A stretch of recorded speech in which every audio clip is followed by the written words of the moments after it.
Greetings and welcome to another impressions video here at Words About Games, and today we're going to be looking at Dangerous Driving. Dangerous Driving is the spiritual success out of the Burnout series, with many of the same developers who left Criterion, a development studio that now helps other studios make games rather than make their own. So the developers behind one of the most beloved arcade racing franchises in history have returned to create, well, basically another Burnout, in all but name. Seriously, most of the available game mods are even the same, with the exception of Burning Lap, which isn't missing, it's just called Heatwave now. In 2008, Criterion launched Burnout Paradise as an open-world driving game. Now, in 2019, Three Fields Entertainment has taken Dangerous Driving back to basics, ditching the open world in favour of a more straightforward racer, one which gets you to work through a series of different events, unlocking new ones as you complete old ones. It's kinda the corridor shooting of driving games, essentially. And I wanted to love it. I'm a huge fan of the Burnout series. It was a racing game made for me, one where crashing wasn't just acceptable but encouraged. I'm terrible at racing games, so being told to hop into a race car and smash my enemies into barriers and oncoming traffic to get ahead was a godsend. And all of that is back in Dangerous Driving, so why don't I like it?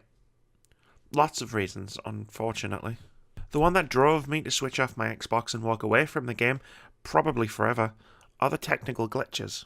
Dangerous Driving is a pretty solid game, for the most part, but there are a couple of weird bugs that show up from time to time that can utterly wreck whatever you're doing.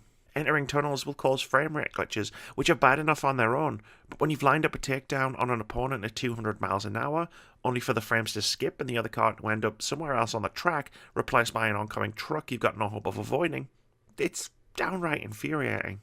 There are also random moments where you'll just lose control of your car. You'll be racing along minding your own business when suddenly the car will violently swerve for no reason and with no warning, which again, when you're driving at 200 miles an hour, will almost always result in a crash. But beyond the glitches, there are a lot of weird design choices that suck the life out of Dangerous Driving. There are 8 different modes in the game, all of them more or less lifted directly from Burnout. Some of them, like Road Rage, where you have to take down opponents to win, are great fun.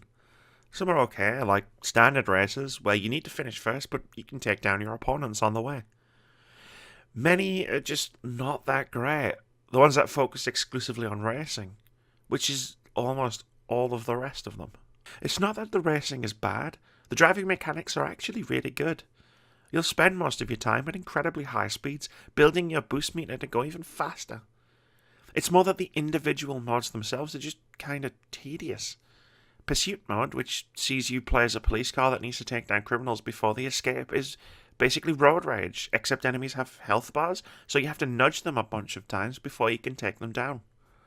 Face-offs put you in a one-on-one race, win and you get to keep your opponent's car. All you need to do to win is build up some boost, take down your rival, and then race away to the end.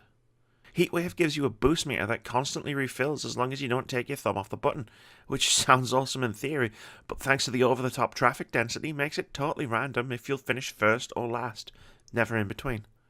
If you're lucky, you won't hit much. If you're unlucky, you'll go from first to last thanks to a car you couldn't see as you were drifting around a corner at 210 miles per hour. It was while I was playing Heatwave that I noticed another major annoyance in Dangerous Driving's design. No matter how long I took the lead for, there always seemed to be 3 opponents almost directly behind me.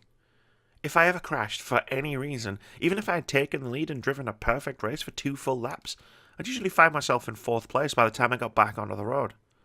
This really puts a downer on races, as I knew no matter how well I did, I was always cursed to have opponents superglued to my rear bumper. Unfortunately, it's not like you can skip the mods you don't want to play in favour of the ones that you do. Each series in Dangerous Driving sees you having to work your way through a series of set events. If you don't like something, tough luck, you'll probably have to play it anyway.